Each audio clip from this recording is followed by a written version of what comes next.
narcoleptic fallacies fall between you and me. Our love is comatose, aftertaste bitter though. The National are an American indie rock band consisting of Matt Berninger, Aaron and Bryce Dessner, and Brian and Scott Devendorf. They started releasing music in 2001 and have released 10 studio albums since then, the last of which was called Laugh Track, which was just released now in 2023. As a big indie folk, indie rock guy, I've always been really inspired by The National, and when I started learning how to produce music back during the pandemic in 2020, their music was particularly inspiring to me, and I spent hours as a beginner producer just trying to replicate the sounds of their records. Unfortunately, I was not particularly successful. One of the things that's so wonderful about the production on The National's music is that it's incredibly simple, but deceptively so. When you're listening, only a few layers really jump out at you, and so when I heard that, I was like, this seems like something that I can replicate. And then I tried as a beginner producer, and it was not successful at all. Because to get a layered and lush indie rock sound like The National, there's a lot going on. Every foreground layer that you hear has a ton of subtle background layering that actually makes it work. I came up with this song that I've called Comatose, and it's a little mini song in the style of The National, featuring my wonderful Matt Berninger impression. In this video, I'm going to break down all the production layers, all of the mixing and post-processing that I've done, and you're going to get a sense of how to produce indie rock exactly like The National. So let's dive straight into my DAW. I use FL Studio, and I'm going to break down this arrangement part by part. So I think a great place to start, especially on any production that Aaron Dessner is involved in, and he's the guitarist in The National, is with the drums. Drums are so crucial to indie rock, and Aaron Dessner and a lot of other producers in this genre have this really unique style where they blend together electronic drum sounds with real drum sounds. Now, nothing in this project is real, it's all plugins and one-shots and stuff, but some sound like a real drum kit, others sound notably digital. So first off, I have the Dead Drums plugin playing these pulsing toms. This is such a great plugin, and it's by an indie plugin developer. They're called Fine Classics plugins. There's no sound selection, it's just one drum kit, but it's a really dry, kind of neutral tone, and you can shape it however you want to best suit your production. I just really recommend it from almost every indie genre. That's layered mostly with a bunch of one-shots. This is an FL Studio one-shot here, and with the Dead Drums. Just an added layer, a bit more stereo space. Then this one-shot snare. I did this really weird thing where I have this pulsing kick. This would be a good time to show you my mixer because I have some interesting effects on this. I have this frequency shifter, which is doing this kind of weird stereoization thing, and that sounds like this on its own. So you can hear it kind of plays around in the stereo field. And when you layer that with the others, it sounds like this. I have this shaker one-shot come in later. And this real sounding snare part from this plugin called Drum Lab. As you can see in the arrangement, I introduce these elements gradually, which keeps it interesting, and there are parts where a little bit's cut out here. Little fills like that just to bridge the different sections. Risers always help with that too. Here's that on its own. Just a nice swoosh sound. You should always have a few of those in your library. The last thing I add in is this ride.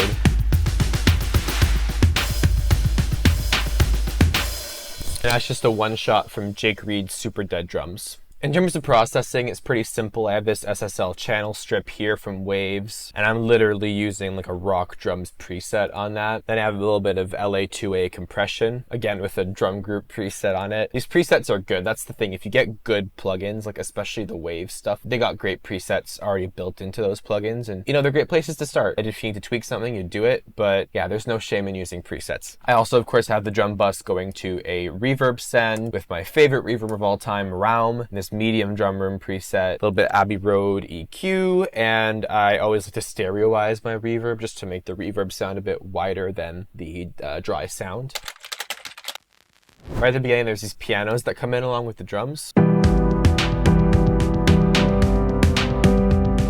I did a really trippy rhythmic thing with these pianos. You might notice that they're not landing on the downbeat of each measure. It's coming in on the and before each measure. 3, 4, and 2.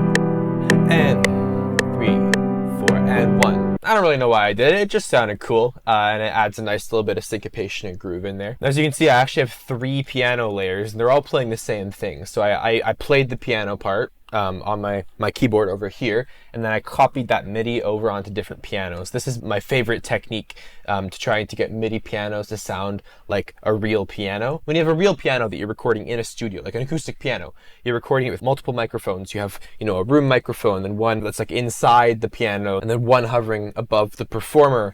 And all of those microphones are capturing different tones. One is capturing the clicks of the keyboard. Then you have one capturing more of the room noise and the low end further back. You can mimic this by using different sounding plugins. My central piano is Post Felt by John Mayer. I just love this piano sound, and I love felt pianos in general because of all of the artifacts that they have. You can actually hear the keys clicking because of the felt on the mallets. And so because of that, to me, it just sounds more real than like 99% of piano plugins to begin with.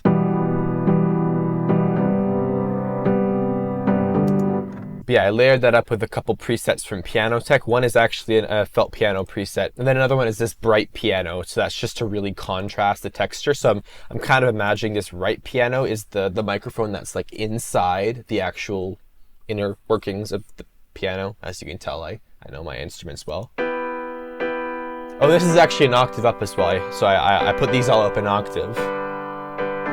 So that's just a really bright tone, and then the left piano is a really distant tone. And the central piano is kind of a more full rounded tone, and you put them all together and you have this nice really layered sound that actually sounds like a real piano. On the bus, you guessed it, it's an SSL channel strip with, you guessed it, a piano preset. But we're boosting a lot of highs and high mids here and compressing the hell out of it, and it just cleans up a lot of space in the low end because it's really easy for pianos to become super dominating, and we have a lot of other stuff going on in this mix already. Now later on, we have this bass come in. The bass part's pretty simple. It's mostly just outlining the roots of every chord, but I have a little bit of interesting stuff going on here.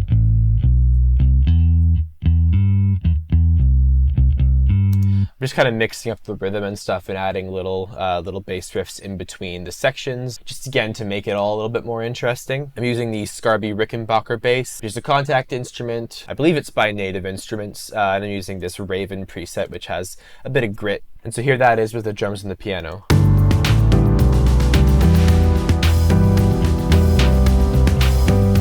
And without, you can hear that bass really fills in the low end, as you might expect. Briefly, I just wanted to say I am a producer for indie artists. So if you have music in this style or in a similar style, I do a lot of indie folk and indie pop, and you want to bring it to the next level and you want to work together, check out the link in the description to get in touch because I'd love to hear what you're working on and see if I can help. Now I got a lot of synths in here.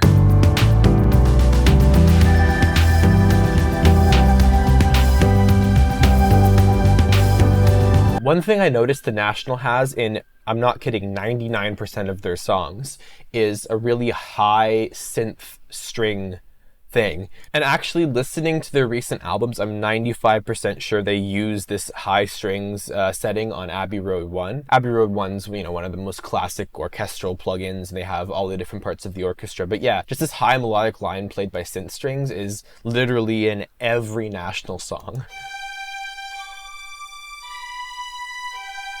Super simple, but adds energy, high end, and I don't know, sounds like the National. I have this granulated sound, which is created out of this Frozen Strings preset from Labs. I added some granulation of my own, although there might be granulation in the original sound as well. And then, you guessed it, round. I have this choir sound as well.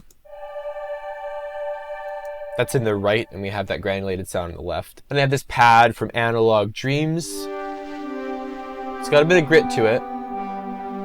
And I wish I could tell you more about these synths, but I literally stole them from this producer I'm working on a project with. He used it in one of our collaborative songs, and I was like, I'm stealing this and I'm putting it in this project. So these really nice sounds. I think they're modular. I think they're from some hardware that he has. Now, we've been doing a lot of digital elements, and what the National does just so well is blending digital elements with real instruments. Obviously, you know, like they're a band of instrumentalists and they perform live with electric guitars and basses and stuff. So when you're replicating the National, you got to include some electric guitars in there. Now, I had mine just doing pretty simple stuff. I have this lead part.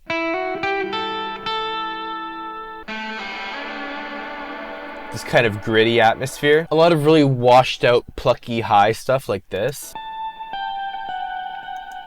Honestly, soloed, it sounds kind of trash.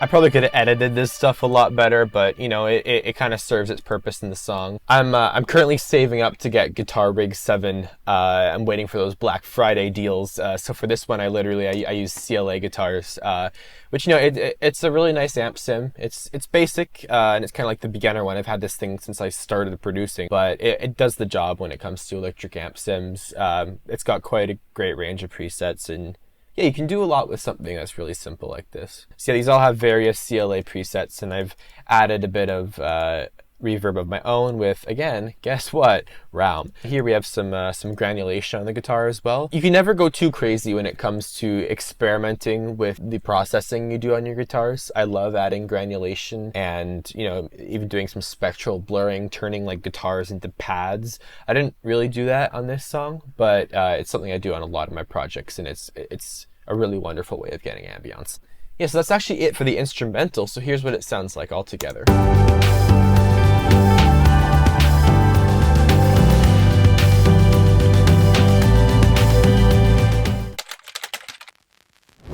Now the vocals. So we have the main vocal here. This is my Matt Berninger impression. Obviously the National, it's very deep, kind of gritty, sexy vocals. But yeah, I record everything on the Universal Audio Sphere. Mine is a Townsend Sphere because I have the old model before they were acquired. But yeah, it's a wonderful microphone, and what's just the coolest thing about it is that it can emulate the sound of like any famous microphone. Look at this. Like you have the Neumann 103, and you have U87s, U67s. But anyways, so these are all the most famous microphones of all time, and it emulates the sound using some crazy hardware combined with some crazy software. And it's crazy, and it's just really amazing. I love this microphone so much, and I could not possibly recommend it more. But I'm using an emulation of a U67 microphone. I read somewhere that the National used that on at least one of their records. Here I'm going to turn off all of the effects of my vocal, and one by one I'm going to show you how they interact with the vocal and what each effect is doing. So here's the raw thing. I love is Comatose. That's just with the emulation of the microphones. Then I have some auto-tune on there. It's not really doing much, just a little subtle, just because I can't sing. And then we have a very subtle corrective EQ. This is just the stock EQ in FL Studio. High pass filter. I usually cut up until around 100 hertz, but here I'm just doing around 60 because it is such a low end bassy tone, so I wanted to preserve that. And then, you know, little dips and cuts where I saw necessary, but this is corrective EQ, so I'm not going to do anything crazy when it comes to tonal stuff. That's for later. So here's what it sounds like now. I love is Comatose. It's a bit more controlled. Now this is the biggest change, is the compressor. This is the LA2A. It's just the best compressor for vocals. There's a bunch of different hardware emulations of, a bunch of different software emulations of this famous hardware. Here's what it sounds like. I love is Comatose. And without. I love is Comatose. I love is Comatose. Yeah, it's the biggest game changer. So get yourself a good compressor. Next, for tonal EQ, I actually really recommend one of these less visual EQ plugins. This is a Tube EQ. This is completely free too. Wormy EP1A. I use this all the time. It's a free plugin, brilliant for tonal EQ. And yeah, you're not relying on your eyes. You're just really relying on your ears with this kind of model with just a few knobs. And like, you know, the plugin developers who make these things, or the hardware developers, I guess, originally, because these are all based on hardware, but like, they know what they're doing. They pick these frequencies for a reason. So there's not too much messing around that you have to do before you can achieve the tone you want. And so here's the difference that's making. Here's it without. I love is Comatose. And with. I love is Comatose. I'm adding a lot of shimmer in the high end. That's around the 16K frequency that I'm boosting a lot of. And I'm doing a narrow cut and a wider boost in the low end, just giving the vocal a lot more presence and bite. Next I have the J37 tape saturation. It's in full effect here for the most part, but you can see this automation clip. It was a little too intense at points, so I automated it in at certain points. But it gets this really great vintage kind of analog warmth. Analog, it's not really analog, it's digital, but it's, you know, supposed to sound analog. I love his Comatose. And then some waves de-essers. There's a lot of harsh frequencies, so these obviously calm all those sibilances. I love his Comatose. I love these de-essers. You can crank them without interfering with the tone, which is, that's all you want from a de-esser. So I have this male S preset, and then I have this male sh preset. I don't really know what frequencies exactly those target, but I usually combine the two and it does a great job. And then lastly, I just had this fresh air plugin. It's not doing anything crazy right now. It's just adding a bit of high end. For this kind of sound where the vocal is really present and it's like Matt Berninger is like in your head, you can't get enough presence. And so that's why I opted to get so much of that high end pop and sheen, and then also kept in so much of the low end, like 1 to 500 range, and then 2K and above. Really, that's what you want to boost to just get the vocal to just sit right there. Here's it without fresh air. I love his Comatose. And with fresh air. I love his Comatose. A lot brighter. Then after I did a little bit of a lazy thing here. It's like sidechained to 2 different reverbs. I normally don't do this, but I did this time.